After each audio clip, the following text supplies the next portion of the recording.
Jindal foundation दृष्टी प्रकल्प अंतर्गत नेत्रदान शिबिर दिनांक 23/9/2025 मंगळवारी अगस्त्यमुनी माध्यमिक विद्यालय कमलमाडी तालुका शिंदखेडा जिल्हा धुळे येथे जिल्हा फाउंडेशन दृष्टी प्रकल्प अंतर्गत शालेय विद्यार्थ्यांसाठी नेत्रदान शिबिर वर्ष 2025 व 26 करण्यात आले। जिंदाल फाउंडेशन यांच्या सौजन्याने JPL वाघादे गाव नरवाडा IDC शिंदखेडा जिल्हा धुळे आयोजित कार्यक्रम संपन्न झाला।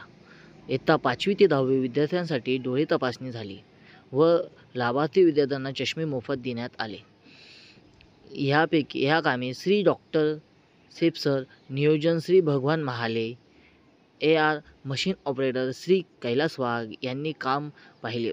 मुख्याध्यापक श्री SS कदम सर यांच्या मार्गदर्शनाने Shri PR Patil sir, Shri SS Patil sir, Shri RV Gawale, Shrimati B Kadam, Shri Jayesh Kadam यांच्या नेतृत्वाखाली कार्यक्रम पार पाडण्यात आले।